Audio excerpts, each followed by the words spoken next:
Picture this. You spent hundreds, if not thousands of dollars on fishing gear. Rods, reels, tackle, and totally necessary $200 sunglasses. You then leave home for a weekend, headed to the most sought after river in the entire state. Stellar views and lifelong experience awaits. An embarrassing amount of gas station snacks and a few tanks of gas later, you arrive at your destination. You wade into the cold current of the river and spend hours finding just the right way to present your fly of choice. Shortly after, the fish is on, and the fight ensues.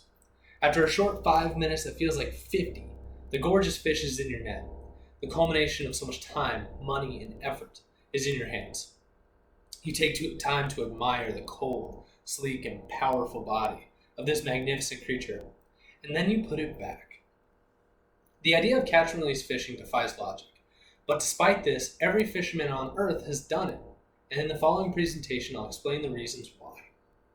So, for those of you that are confused about the idea of catch and release, this speech is made to make sense of this odd, age-old fisherman practice. There also may be some fishermen in here that understand why catch and release is important, but your motivations to do so is not the only motivation to release the fruit of your labor back to where it came from. This speech offers multiple unique insights into why we catch and release. So personally, fishing has always been a large part of my leisure time, although at this point it is more addiction than it has ever been leisure. And in my travels of the Western fisheries, I have found that everywhere I go, catch and release fishing is encouraged and in some places a legal measure. Along with my own personal thoughts on catch and release fishing, I am including statements and interviews from multiple experienced semi-pro local fishermen.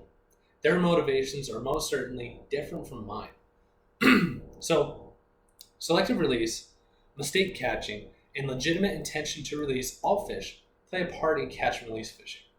Now, the first method, the selective release method, or as I like to call it, the let them grow approach, is widely supported by tournament fishers.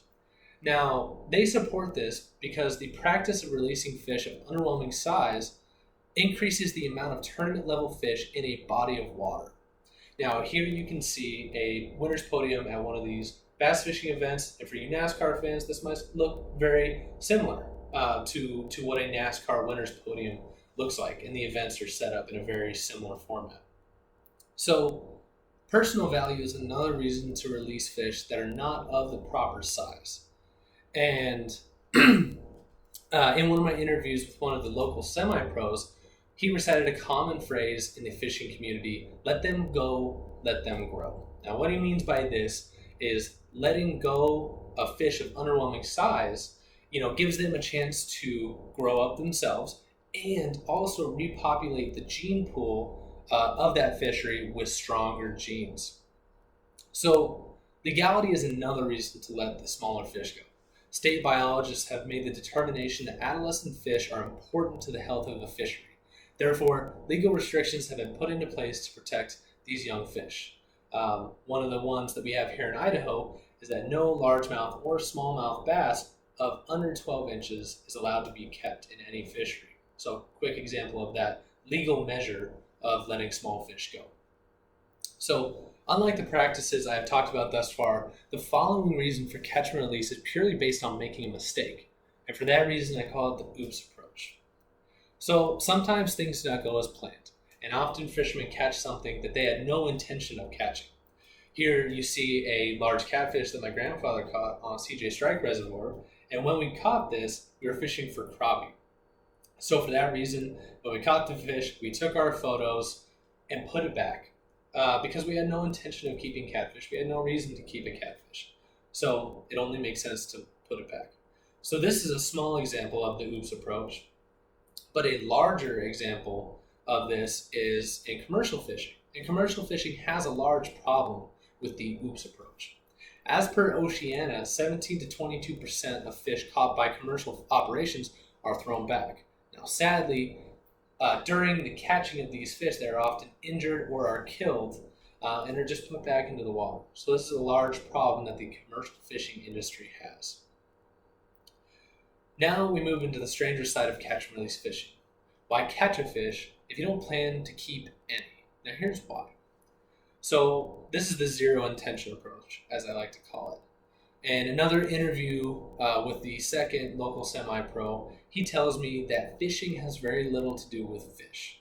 And this sounds like an oxymoron, but if you talk to any experienced fishermen, they will say the exact same thing. His belief is that the journey is really what he's searching for, and so he has no reason to catch or keep any of the fish that he does catch along his journey. Now, again, legal restrictions make keeping fish in some bodies of water illegal. Now, here you will see one of my favorite bodies of water. This is Henry's Fork, just outside of West Yellowstone. And in this body of water, nothing is keepable by law. We would call this a trophy fishery, and there are many of these littered across the United States. So, whenever you walk into one of these fisheries, legally you cannot keep anything that you catch.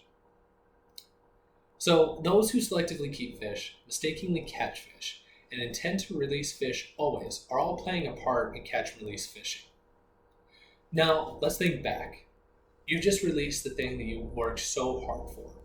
You take a moment to reflect on it and find it strange to do so.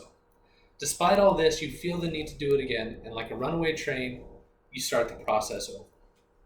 Move a little upstream, reset your bait, and soon after, madness ensues. This time more intense, more violent, and more exciting. The fish finally finds your net, and you look at her differently now, understanding fully that this is not her first rodeo. Thank you.